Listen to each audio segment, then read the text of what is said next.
से नक्श जैन ऑनलाइन आया है। गुरु आपके चरणों में नमोस्तु। अगर किसी जैन समाज के दोनों विवाहित प्रेमी जोड़े ने विवाहित प्रेमी जोड़े ने बड़े बाबा विधान शांति विधान करके जिनेंद्र देव के समक्ष दोनों ने श्रीफल चढ़ाकर जीवन भर साथ निभाने का वचन दिया है। इस भरोसे के साथ फिर उनके बीच निकटतम रिश्ते बने और वह साथ में रहे। यह बात घर वालों को भी पता है।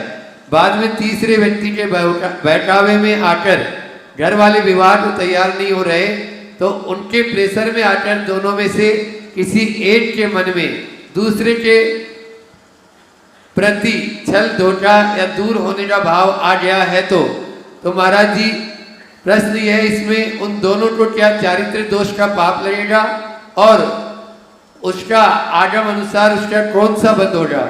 अगर दोनों विवाह कर लेते हैं तो क्या फिर वो इस पाप से बच जाएंगे? कृपया शंका का समाधान करके अनुग्रह करें। सबसे पहली बात तो दोनों ने ही गलत काम किया और वो भी भगवान के सामने।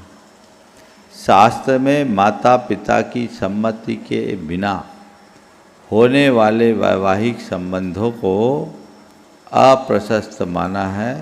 उन्हें गंधर्व विवाह की श्रेणी में लिया गया है जिसे कतई मान्य नहीं किया गया।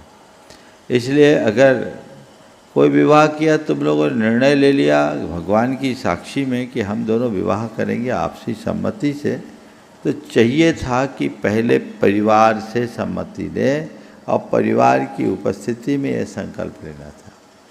और अगर भगवान के सामने आप लोगों ने विधान करके सम्मति ली है तो अशास्त्रीय व्यवस्था, फिर भी आपने सम्मति ली, अपना संकल्प किया, तो दोनों को पक्का होना चाहिए। अगर दोनों में प्रेम होता तो बहकावे में क्या है?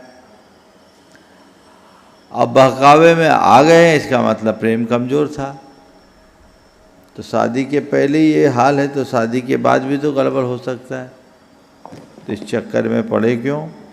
मुझसे पूछो तो मैं कहूँगा इन सबको वैराग्य का निमित्त मानना चाहिए और वैराग्य का निमित्त बनाकर अपना रास्ता प्रशस्त कर लेना चाहिए। ये गलत तो है ही। अब दोनों को विवाह नहीं करना चाहिए क्योंकि तुमने बड़े बाबा के सामने एक दूसरे का साथ निभाने का संकल्प लिया। एक विमुख हो गया तो दोनों अपनी आत्मा का साथ पकड़ो ना। दूसरों के साथ जाओगे तो दोस्त तो लगेगा ही। इसलिए कोई भी कार्य करो तो भावुकता में मत करना और भगवान की साक्षी में, गुरु की साक्षी में वही संकल्प लो जो शास्त्र की आज्ञा के अनुरूप हो। शास्त्र आज्ञा विरुद्ध कोई कार्य करोगे और वो भी भगवान के समक्ष करोगे तो ये कतई उचित नहीं माना जाएगा। फिर तो कोई भी कहीं भी जाकर के भगवान को आधार बनाएगा और उनके सामने संकल्प ले लेगा। ये भगवान ने जिसकी आज्ञा ही नहीं दी वो प्रतिज्ञा तुम भगवान के सामने क्यों लो? भगवान ने गंधर्व विवाह को कहीं सम्मति नहीं दी। यह अपवादिक है। तो अपवाद मार्ग को राजमार्ग बनाने की बात तो सोचनी भी नहीं चाहिए। इसलिए इन सब बातों को ध्यान में रखकर गंभीरता से विचार करना चाहिए। मुझसे पूछो तो यही कहूँगा, इसको देखो, समझो और जीवन के यथार्थ को जानो और औरों के मोह जाल में उलझने की जगह आत्मस्वरूप को पहचान कर कल्याण के मार्ग में लगो। वैराग्य का इससे बड़ा निमित्त और कोई दूसरा नहीं होगा।